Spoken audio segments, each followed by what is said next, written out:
Welcome to She Loves the Grid, where we discuss all things F1.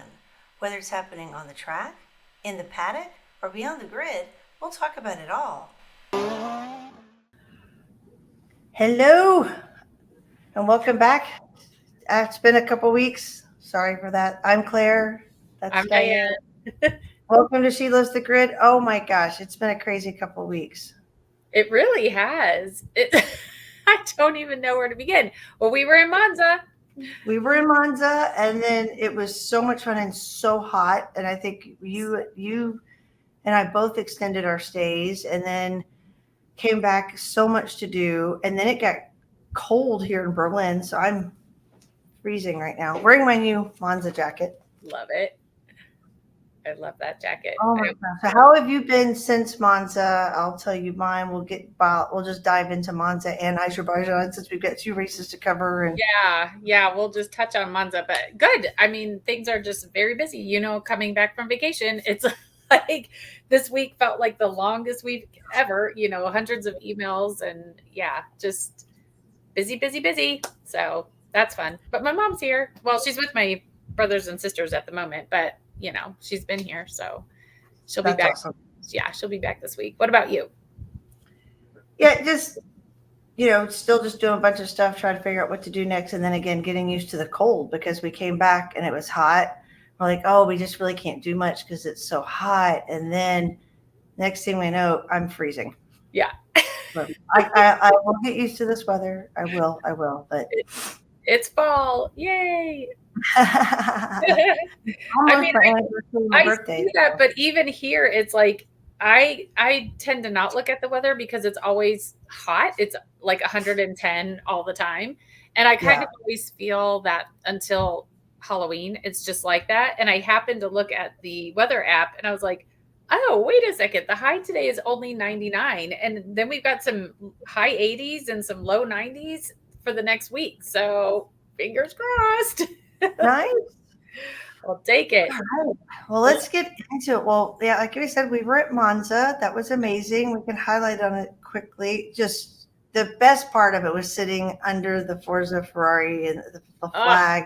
Oh my gosh. Just check out our socials. We posted videos and oh my gosh, amazing. Yeah. It was incredible. We probably did not even post nearly as much as we should have on that page, but I do think that one of the coolest things is sitting under that Ferrari flag. Like I've seen it. If you've ever seen pictures of Monza, you probably have seen the giant Ferrari flag. It goes from the ground to the top of the grandstands right across from the pits. And I kept wondering, is it going to happen? Is it going to happen? And we got to be under there 3 different times, I think. 3 different times. Yeah. So it's just fun that everybody, like there's people that stand at certain areas to keep it moving, but people grab the flag and they push it up, and then you're just underneath it for, I don't know, a minute maybe. Yeah, and then they bring it back down. And you just feel like you're part of the true Tifosi when and what was so cool is where we were sitting now, anytime we see the pictures, I'm just like, pole, we're right there. We're right there under the flag at that pole. I know exactly where we are under the flag. And we blend because I was in red, you guys were in black. And so was everybody else. But so I was watching, the lady in the bright yellow shirt. You see her in the video. So I saw her on F1 TV because I wanted to watch at home the beginning of the race, and then I wanted to hear Alex Jakes, who we could talk about him in a second. I wanted to hear him talk about Charles winning Monza.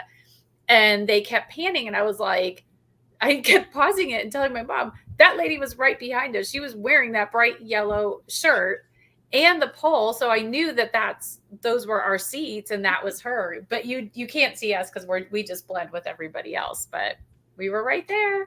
Right. That was so amazing. It was amazing. Aside from being hot, it was like the best. That was the experiencing being around Monza and Ferrari and Italy and having Ferrari win. Just we could have picked a better time. We really couldn't have. I mean, I think I had said to you, even at the race, like there's people that probably come to this race for years and never see a Ferrari driver win it. Like they might be on the podium, but they may not win it.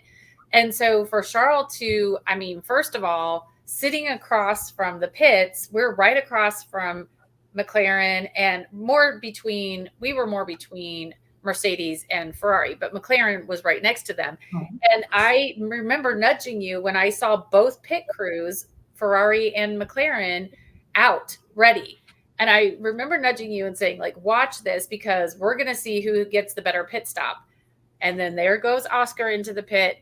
And then Charles goes by on the track. And you see the Ferrari pit crew go back into their garage. And I was just like, psych. Oh my God, that was the best psych ever. Like, and then for Charles to take it at that point, incredible. I just think that was so fun. I will never forget that. The podium, I've seen several track invasions, but the podium and the track invasion for Monza was nuts. And Unreal. the way the Italians sang their Grand Prix when they did the constructor anthem, like ridiculous. It was so amazing. Yeah, it was unreal. It was absolutely unreal. Unreal. And I do think another highlight was meeting Alex Jakes. Like, yes. If you don't watch F1 TV, you really should be, because he is, I think I put in one of our posts, commentator extraordinaire, because he is so good at what he does. And when I saw him, we were just walking and he was just walking and I was like, Alex, like, hi. So yeah, you were so cool. I was such a nerd. You were so cool with him. He's amazing. Oh, he's great. He was very nice too. And you know, I had to ask him, like, do you ever kind of prepare like a little bit? And ultimately his answer was like, no, it would just sound rehearsed. But that even speaks even more highly to like what he does and the excitement and the passion that he brings to his job.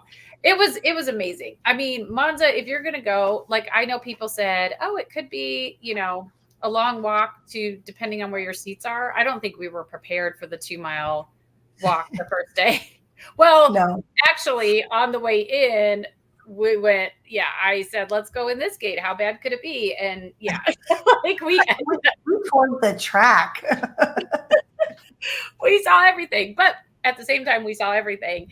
And somehow we ended up kind of in the pit or paddock area. Yeah, we may or may not almost got ourselves into the paddock area. I mean, you know. I mean, we kind of were. And probably if we looked a little bit more like we knew what we were doing, that one guard wouldn't have been like, hey, like, you should go out here. If we walked with purpose, that's always my thing. I tell Anya, walk with purpose, because people won't. We could have just walked with purpose and just walked our way in. And like, hey, we belong here. But even belong there. The two of us were just like, we're her bodyguards. Oh, it was really fun. Like you said, it was really hot and the humidity was awful. Like, I think we were smart to bring our little fans. Like, that totally saved us. I'm so glad we thought ahead and bought those ahead of time. Oh, yeah. But, definitely an experience. But let's should we go over the fun stuff that was there, just like the lids and stuff, before we just because there were some fun lids. I think I posted them online, but the black carbon fiber that Ferrari did, it was throwing me off though, because I was not used to seeing them in their black. So the driver's parade, I was like, where's Charles? Like, I don't see it anywhere. I remember that when we were videoing them, it was like, oh my God. I love this photo shoot though that they did. Me being that I started college at an aviation school, to see this, I was like, no, this is pretty slick. It's amazing. And I think even more than their black and, gray checkered overalls, their helmets, they were slick. Like, I love the look of both of their helmets with the prancing horse. And I mean, it's just amazing. I think they did a great job. Why don't they ever sell mini helmets? I know, right? Those are cool. And I love the whole theme. This was kind of cool. It kind of went unnoticed that Lance had a custom helmet. Oh, yeah. Did I even notice that? Interesting. I don't think so. Yeah. I mean, it's got the Italian flag-ish colors, like, kind of spray paint. Kind of two-sided, which was kind of neat. Yeah. It's kind of neat. And then Yuki's helmet is the cutest with the little I don't know, what is it, cat, dog? I don't know. I know his little symbol. It's so adorable. He's so cute with the Italian like flag colors on the front wing. And I was really bummed that, was it Lance that knocked Yuki out, or was that just today? Somebody knocked, didn't Daniel? No, Hulkenberg. Yeah, Hulk. I think it was Hulk last week. Because we only got to see Yuki go around like twice, if that. Yep. Maybe it was just one lap, and I was like, no, Yuki, oh no. In the race, we saw him obviously during qualifying and practice, but yeah, that was a bummer. And then today, poor Yuki, out again. I know, poor Yuki. I felt so bad again. Well, let's highlight. We'll just wrap up the highlights from last week's race before we go into this week's. And you had, we talked about Carlos won. Not Carlos, sorry. Cheryl, sorry. I was about to sneeze. Sorry. I thought Carlos, but I thought it was going to be a double podium in Monza. Me too. But poor Carlos's tires, he just could not hold back the McLarens on their newer tires. Like, he just couldn't. That was disappointing, but it was, because I really thought it was a double podium too. Yeah, I really did. Yes. And driver of the day. And they point out that he won this in 2019. Yes. And again, another amazing story for this year. I love this 2024 season. Like, it's incredible.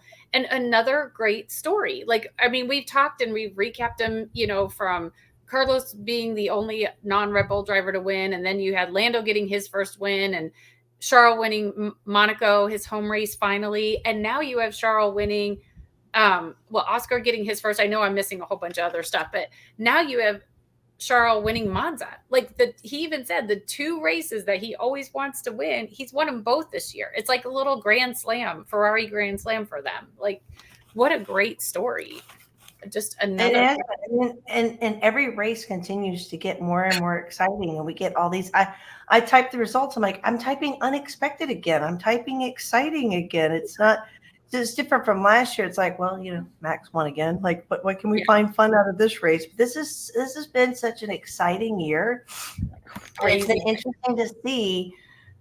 I don't want to be an naysayer, because Max is starting to win, grow on me, but he gets in the middle, he struggles, he complains about the car more and more. It's like, it's the car, but he gets some dirty air and he can't seem to get out of it. Well, and I think today, to be fair, like, everybody was complaining. Everybody was complaining about the tires. And at the, he was, Charles was, Lewis was, and in George's post-race interview on F1 TV, he said, I don't even think the people that make the tires know what to expect from the tires. And I stopped what I was doing. I was like, oh, okay, we're going to go there, George. Like, all right. And he said, we work we have 2,000 people working at the factory. And I don't even think that the tire makers know what to expect. It's crazy. And he said, I think we need to talk again, like they did last year. I remember, like, they brought in new tires middle of the year, or actually not even middle of the year, after Australia last year. He said, I think we need to have another conversation with them, because this is kind of ridiculous. So, yikes. They were not happy at all. But it was a really exciting race. We had a lot of, we had, Ollie in, right? Yeah.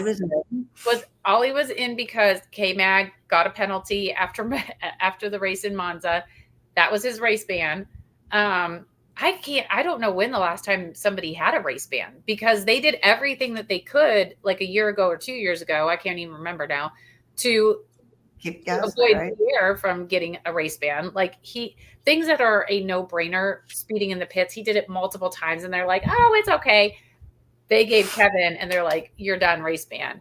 And he starts all over. So he has 0 points when he comes back in Singapore. I see the beams. He's got the rest of the year to just take out some people. Yeah. He doesn't have a position, doesn't have a car next year. So we'll see what happens. I think one of the coolest things about this race was, all the way through, you had 3 cars, or 3 different teams, 3 cars, 3 different teams, 4 cars if you count Carlos up until, because he got a 10-second gap down to 2 seconds. If seconds, in less than 2 seconds. Yeah, that we less had like four battling for first. yes, Four were battling for P1. It was crazy. amazing. Anything could happen in that sense. But let's talk about first let's talk about silly season stuff. Adrian Newey. I feel like it has been. I know you're so excited. I'm so excited. Adrian Newey's coming to Aston Martin. Yes, I'm not expecting anything out of him until 2026. We're good. We're good. Right.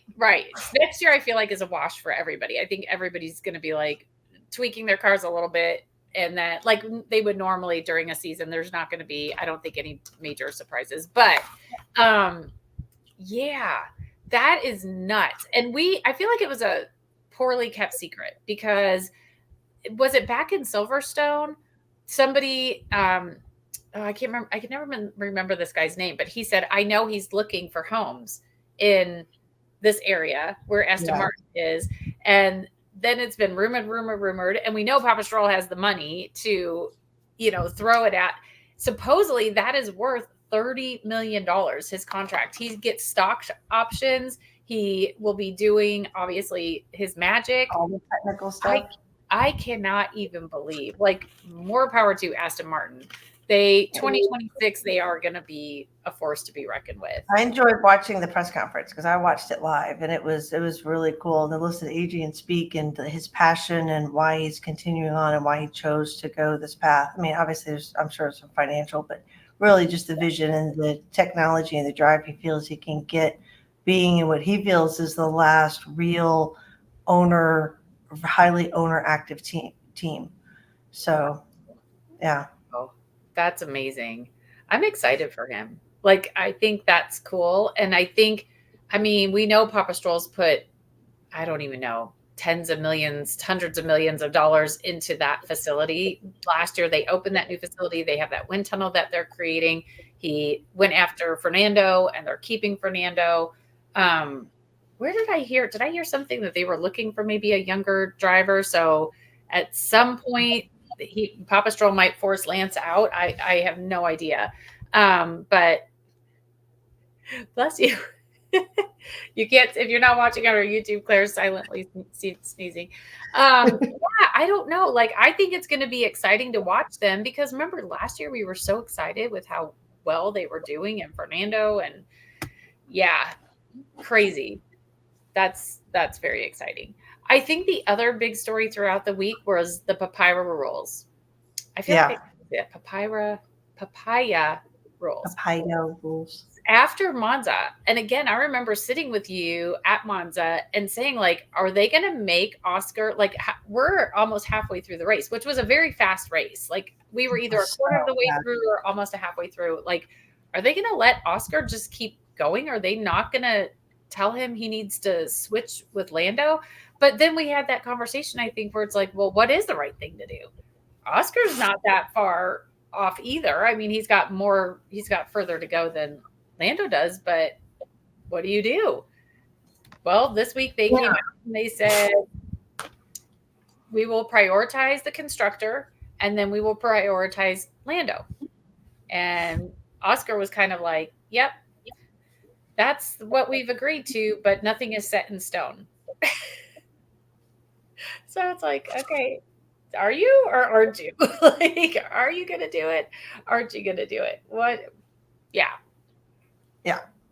It'd be interesting what would have happened today had Landon not had that mishap in qualifying, and so he, backed off his flyer saying that he saw the yellow on his dash, and so he went into the pits, and so he was ready to. It would have been one. It would have gotten him into Q2 for sure, but he missed it, and so he never made it out of Q1.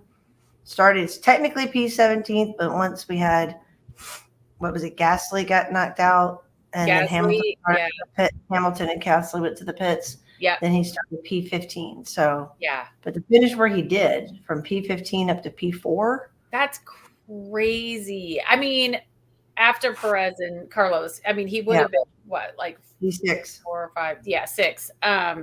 but still to go up to P4, and he beat Max, and I think he had the fastest lap at the end. He did. He had the fastest lap, and I was watching him. So he went and changed the tires. He went onto the softs, and I want to say there were like, let's say 15 laps left, and he had 16 seconds behind. So he was over a second per lap left, but he was gaining more. He was gaining and gaining, and Max was maintaining for a while. And then in those last, I want to say 8 laps, Max started losing time from his gap to who was he behind? To behind Russell, I think he was.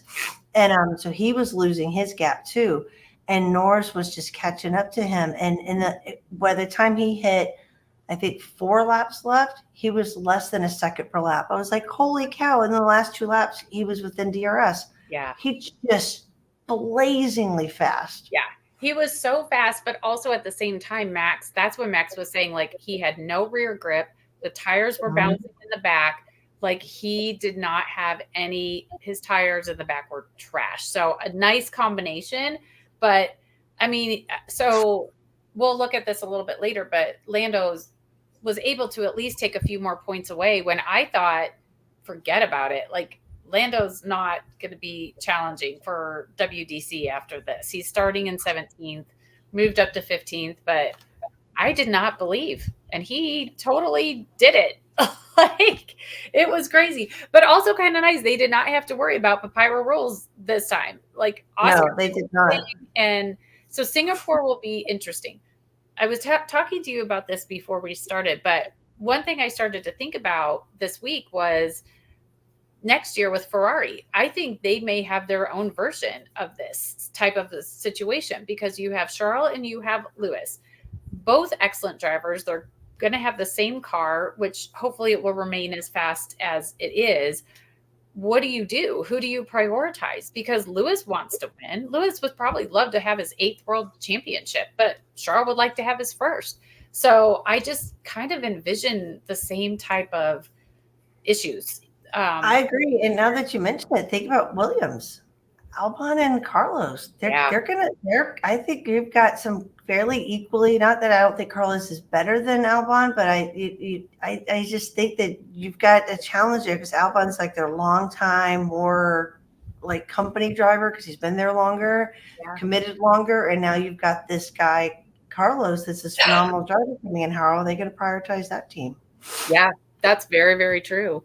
It's going to be tough. And especially like today, I mean, let's talk about Williams for a second.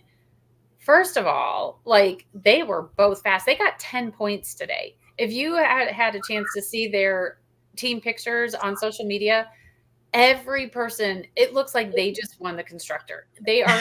Everybody is smiling. The pit crews, like, big smiles. They are so, so, so excited about what happened today.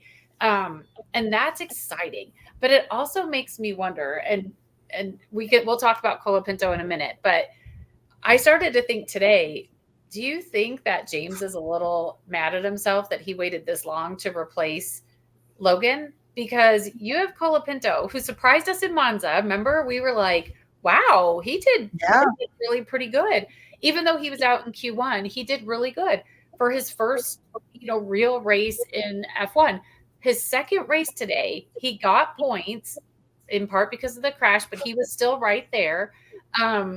And he'd never driven this track before. And I listened to his post interview, and he was talking about how he is a bit at a disadvantage because he's still trying to understand the tires. I mean, he's been driving F2, very different cars, very different, type of how tires wear. And he said, for him, that's what he's trying to figure out right now is like, how do I, keep the tires like longer? I never even thought about that for that's a good point. With 7 races left.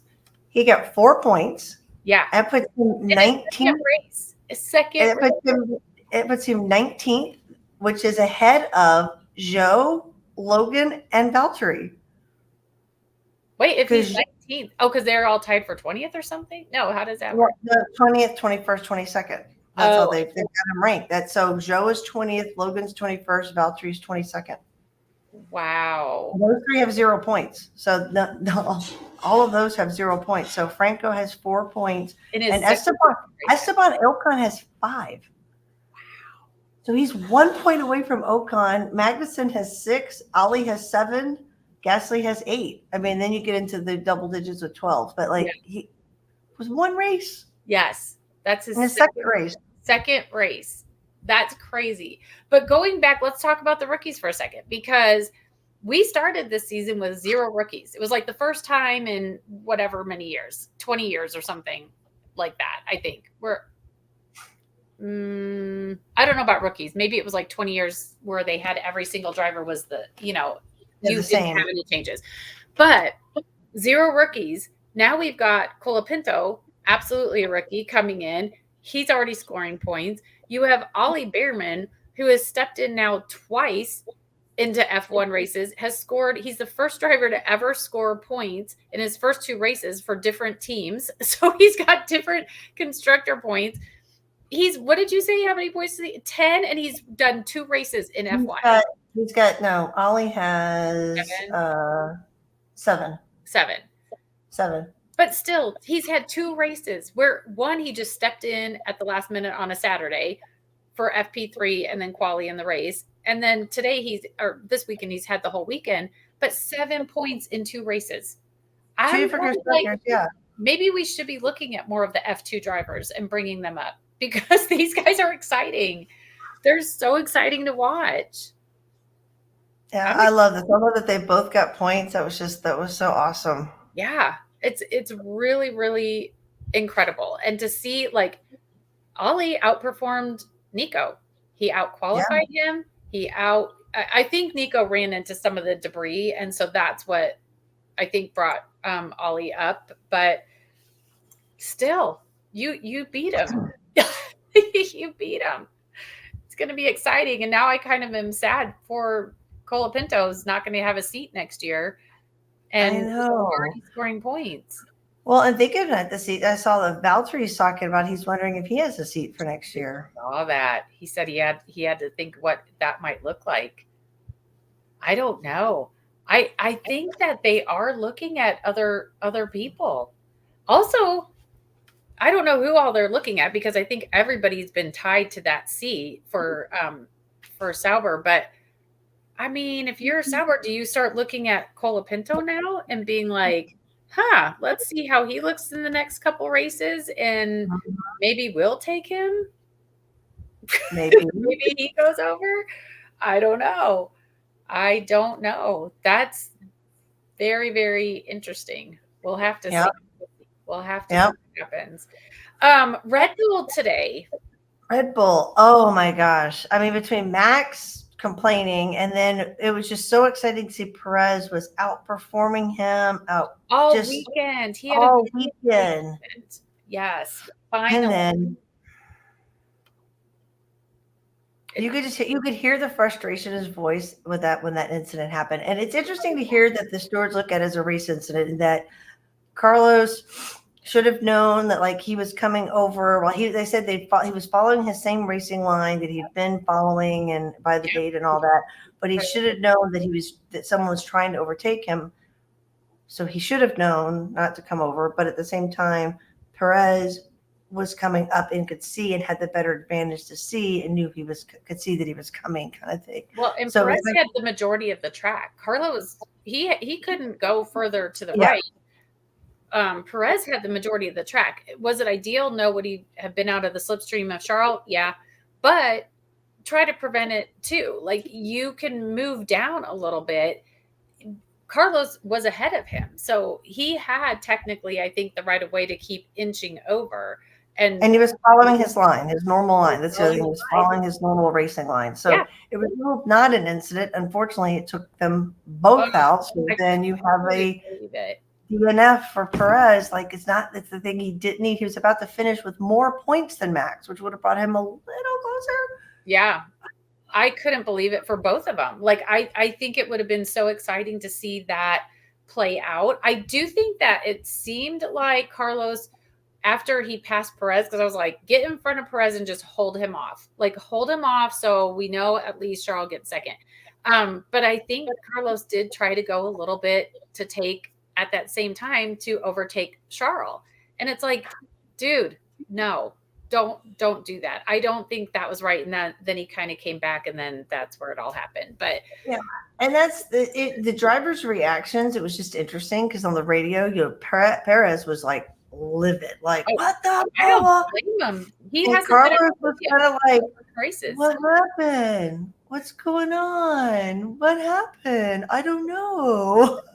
It's just like, that was weird. Do you have a concussion, man? Like, are we acting or do you have a concussion? Right? That exactly. Do you have a concussion? I think he was I think he was just shocked. I think he was honestly shocked that that happened at all. I don't know if he expected him to move.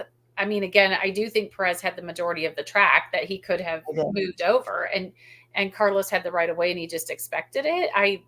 I don't know, but I felt terrible for both of them. It absolutely, Carlos could have been on the podium. It could have been Perez on the podium. I think it would have been a great battle to the end.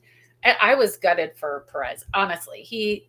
11 races without a podium. He needed a good, when I say win, not necessarily first place, but just like a good win. Like he needed this great weekend to kind of prove what he can do. And it just, what was it? The penultimate lap or the lap before that? Like, oh, just awful. I'm glad they're both okay. Do not get me wrong. I'm glad they're both okay. But, and then you've got George, who always seems to be in the right place at the right time. Like George is on the freaking podium again. I mean, this is the second or third race. I feel like that's kind of been handed to him. Well, but he's also had like where he was winning, and they're like, "Sorry, dude, we got to return the car." He's also had some crap handed to him. But I like what he said when he got up there, though. He was like, "I shouldn't be here. We shouldn't be here.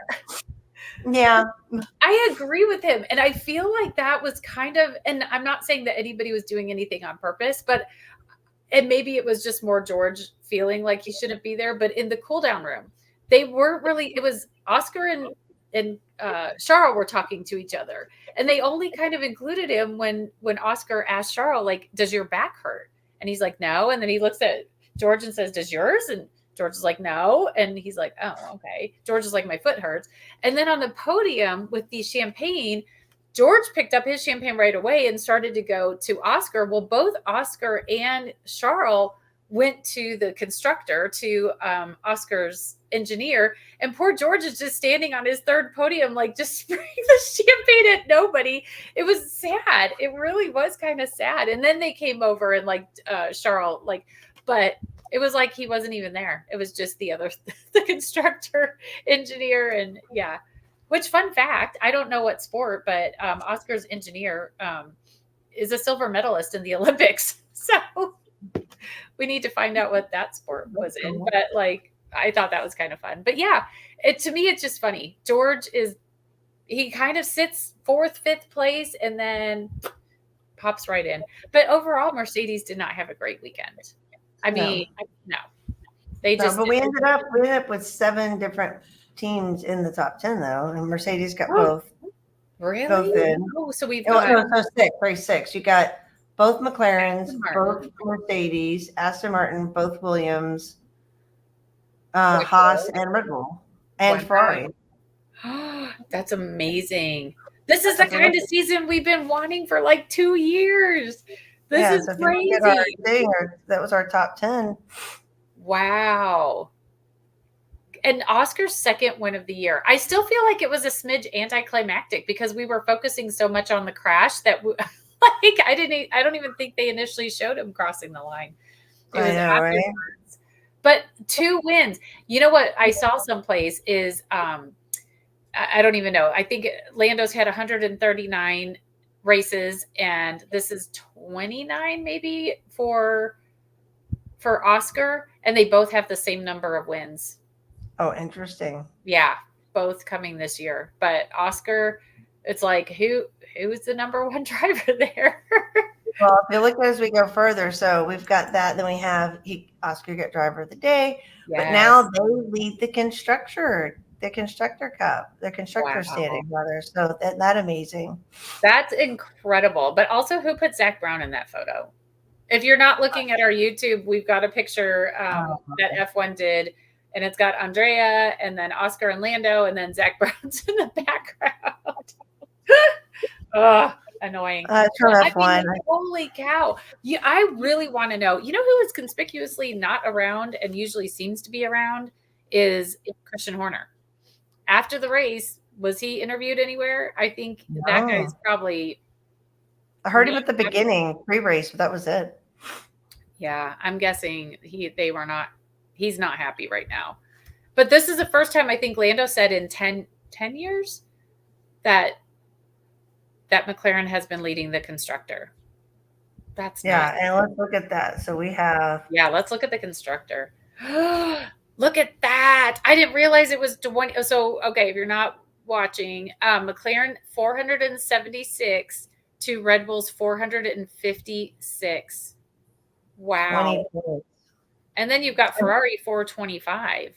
Yeah, just 31 points behind. Wow. And then the next one, fourth, is Mercedes at 309.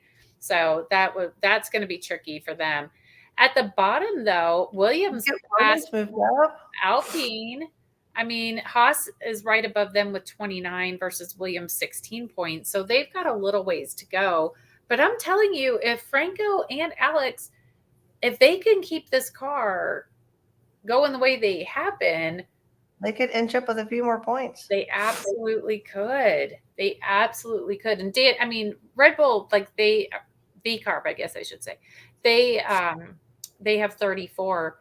But I mean, with Yuki out the last two races and Daniel doesn't seem to factor at all, like that could start chipping away. But I cannot believe there's a 20-point difference. Every race. What I think is interesting, Perez dropped with the Russell win and the Perez getting no points. He dropped. I mean, technically the same number of points, but the way they rate it based on your performance and I guess number of races you finish and podiums. Yeah. So technically, it's even the same points. He's ranking lower.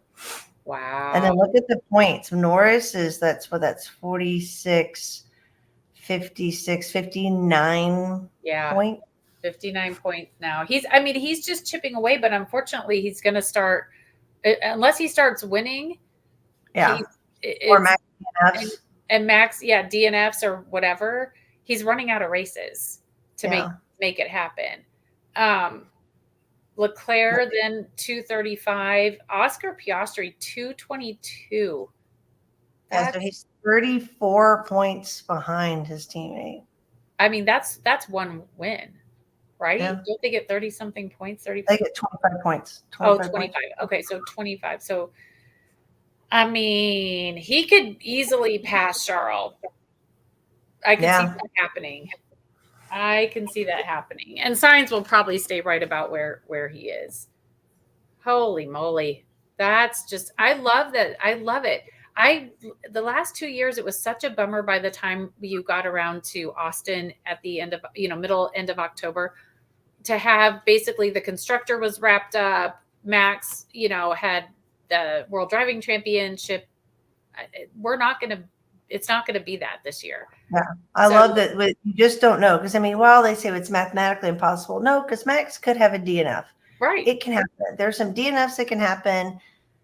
There are plausible scenarios. Because if you add, he's a little over 60 points. Yeah. So if Norris wins seriously, this wouldn't happen. If Norris wins 2 races and those 2 Verstappen DNFs were below 10, he would be within 1 race. So there's some crazier things have happened, right? Yeah. Verstappen can have his appendix burst and he has to have surgery and misses a race. Like you never know why Verstappen could miss a race and not get points. Yep. Exactly. And hopefully that doesn't happen to him. But no. But I'm just saying, it's just like yes. There's other reasons other people miss races that were beyond their control that you just never know. So yes, is it most likely not going to happen? Right. But is it 100% possible? No. Yeah. And they had some upgrades. Red Bull had upgrades this week. They had a new floor. They had a little scallop to their beam wing. And Max said he feels like they went backwards. So, it's also possible that their car just does not, he's going to be around fifth or sixth. This is the second race in a row where he's qualifying around there. Like, anything could happen. And that's what makes it fun. Okay, he might still win, but it's not a walkaway like it was last year at all.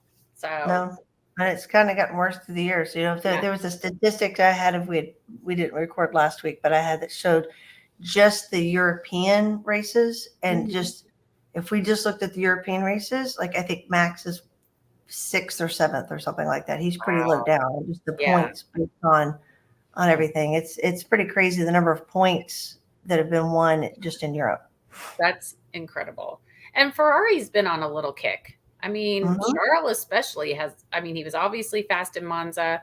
He's fast here this weekend. Even Oscar said Ferrari had the faster car. The first stint for Charles was incredible. That hard tire did not work. He did not like that.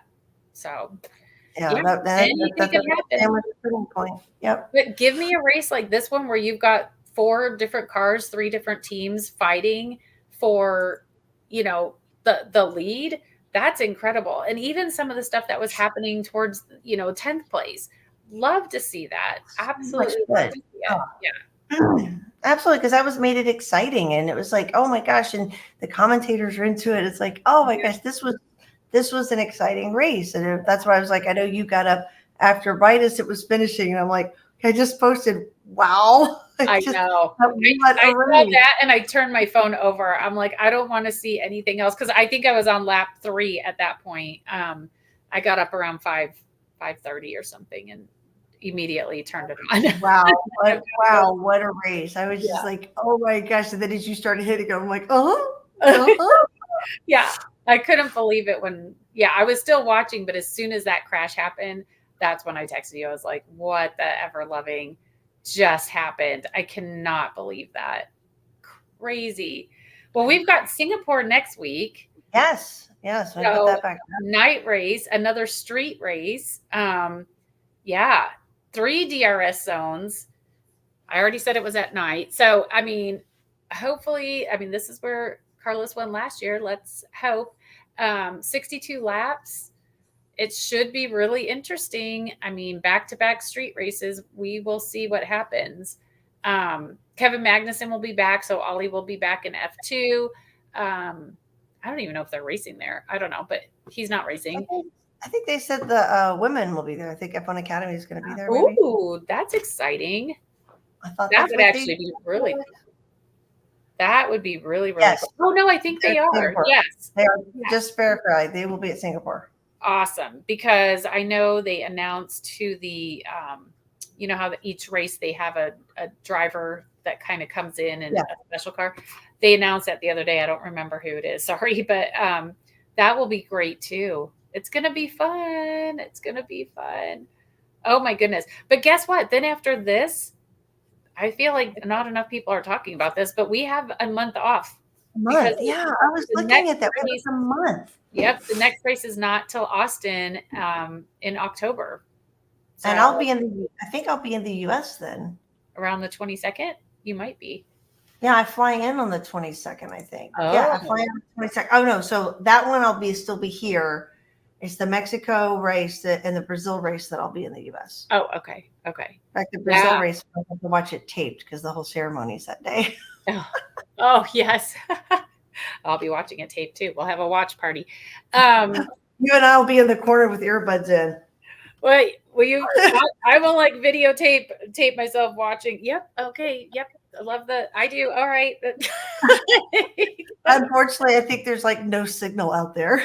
Oh, no. I know. Oh my gosh. Okay, what we're talking about, my son's getting married in November and we're going to the thing. So anyway. Yes. Craziness. Yeah. So that kind of stinks. So we have a full month off. So just like the summer break, I don't know what we'll do with ourselves, but at least we have Singapore next week. That'll be a blast. It's going to be awesome. Yeah. Awesome. Well, that was great. I can't believe we got through 2 weeks in such a short time, but hitting the highlights. I know. That's probably the best thing. Yeah. It's going to be awesome. All right. We'll see you next week. Talk to you then. Bye-bye. Bye. If you enjoyed this episode and you'd like to help support the podcast, please subscribe and leave a rating and a review. To stay up to date with She Loves the Grid and get all the behind-the-scenes content, you can follow us on Instagram at She Loves the Grid and on Facebook at facebook.com/SheLovesTheGrid. Thank you for joining us for the ride this week.